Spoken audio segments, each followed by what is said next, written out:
Hi there! My name is Garrison Pope. I'm the Program Director at the Clyde York 4-H Center. Today I'm going to be showing you how to make a paracord bracelet out of some basic materials. In terms of supplies, here are the things that you're going to need. You're going to need paracord.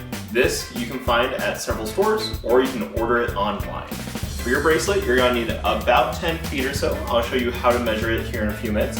I've got some pre-cut out for myself here. You're also going to need some scissors in order to cut your paracord to the proper length at the beginning and also to trim the edges at the end. There's a few different ways to fasten your paracord bracelet, but today we're going to use a snap buckle like these. You're also going to need a lighter at the end of the project in order to burn the ends of the paracord in order to make it neater. And it's going to be good to have something like a cardboard box that's flat and that you can press down on with the hot edges of the paracord so you're not burning yourself. At the end, you're going to have something that looks like this. In a second, I'm going to show you how to get started. Welcome to the beginning processes of putting together your paracord bracelet. The first thing you're going to need to do is to get the proper length of paracord for you. There's different ways to measure. Some people like to wrap the paracord around their wrist to get an estimate of how wide or the circumference of the wrist. For every inch of this circumference, you're going to measure out 1 foot of paracord for what you're going to cut out. Another method to do so is to use your wingspan. Everyone's wingspan isn't going to line up exactly, but it should give you a good estimate. So 2 wingspans worth of paracord is going to be about the length that you'll need for your bracelet. Next, we want to attach our bracelet, our paracord, to our buckle. We're going to do that by taking our paracord and figuring out where the exact center is. I pinch the ends together, I slide down the entire length of the paracord, and that's going to get me the exact middle. Once I have the middle, I'm going to take my buckle and I'm going to do what's called a girth hitch. I'm going to take one side of the buckle, I'm going to put the paracord middle through that buckle.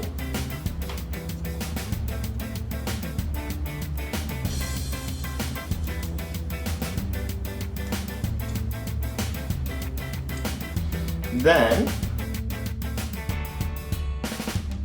I'm going to take my 2 ends that I have, I'm going to put them through the loop created by the middle of my paracord, and I'm going to pull that all the way until it's good and tight on that buckle like that. This is called a girth hitch. Then we need to start the other side of our buckle. We are going to figure out about how long we need for the wrist part of the paracord bracelet. So I'm gonna put the buckle and the rest of the bracelet around my wrist. I'm gonna estimate an extra inch or so just because of the extra material that'll be on the bracelet once I'm done weaving it. And now I have an estimate of about how long of a section is going to be the actual inside of my bracelet. Once I have that, I can pinch that to keep my place, and I'm going to send the ends up through one side of the buckle and down through the other side to get my bracelet started.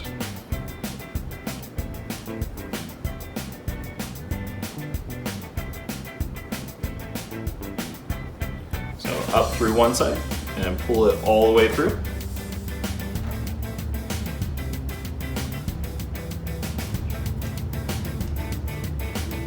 And then trying not to let my paracord get twisted between the 2 sections, I want to send it down through the other side.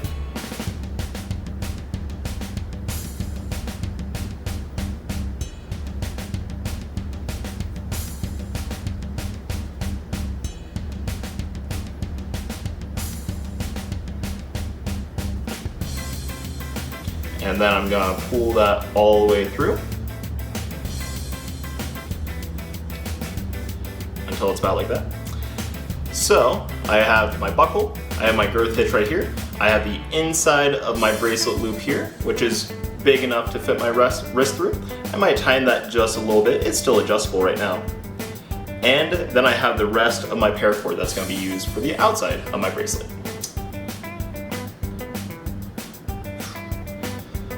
Once I unbuckle it, it's going to look something like this.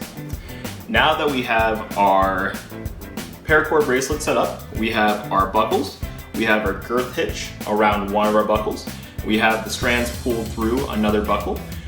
We are ready to start weaving our bracelet. I've also taped down one of my buckle ends just to make it a little bit easier to work with so it's not going to slide around as much.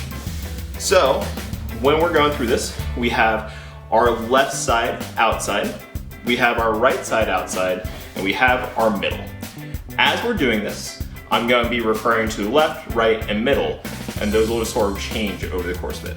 So the first thing I want to do is I want to take my left strand, I want to go on top of my middle strand, I want to go underneath my right strand.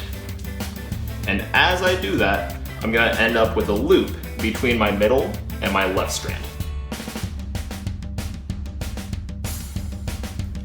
Then I'm going to take my right strand. I'm going to go underneath my middle. I'm going to go up through the loop created by my left strand and the middle section. I'm going to pull that tight. And as I do, I'm going to end up with half of a knot.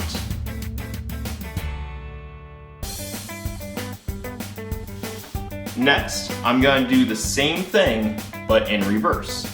So my new left strand, this time, is going to go underneath my middle strand,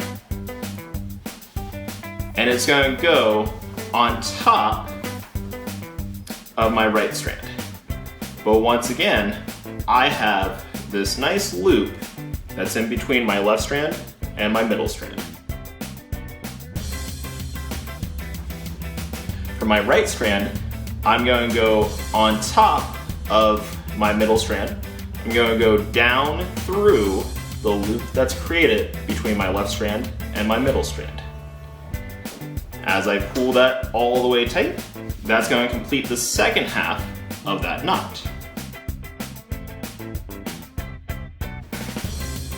I'm going to keep on doing this, but you might notice that this strand, even though it's sometimes left and sometimes right, is always going to cross on top of my middle section.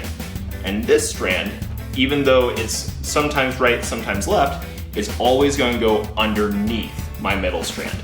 So as I do this, I'm going to have to switch which one is top, which one is bottom. I'll talk it through one more time. So with my left strand, I'm going to go over my middle strand, and I'm going to go underneath my right strand, leaving a loop between my middle and my left side. With my right side, this is the strand that goes under. I'm going to go under my middle strand and up through that loop created between the middle and my left side. I'm going to pull that tight. That creates half a knot. For the second half of the knot, my left side is my under strand. So it's going to go under the middle, and it's going to go over my right strand, leaving a loop for between my left strand and my middle. My right strand is going to go over top of my middle and down through the loop created between the left strand and the middle strand. As you do this, a pattern is going to form, and you're going to keep on doing this until you reach the very end where your other buckle is.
on doing this until you get right up close to the very end of your other buckle.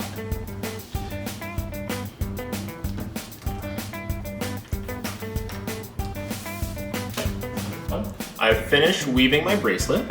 I've gotten pretty close to the end of the buckle over here, and I've got to finish my bracelet now.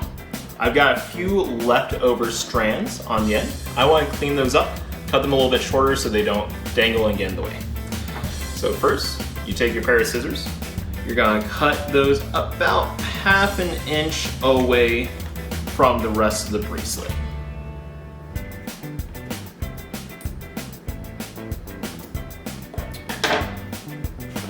Then, you're gonna actually burn the edges. Otherwise, it'll fray or come undone. So I've got my lighter. I've got a nice cardboard box that I can press against to flatten out those edges. So with the parents' help, they're gonna burn the edges, and as they do, the edge is gonna melt and turn black as it's burning a little bit. And once it's close to the end, you're gonna blow it out. You're gonna press down on the box, making sure that you're not touching the edge because that's very, very hot. Once you do that, you have a nice flattened out section that's not going to come undone, and it's not going to unravel like the end of the paracord does. Let's do that with our other side too.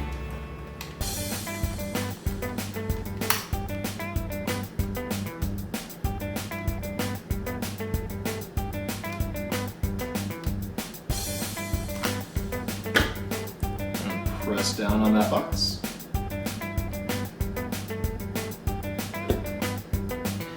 And once you're done, both sides of your paracord bracelet should be fully done and almost impossible to unravel.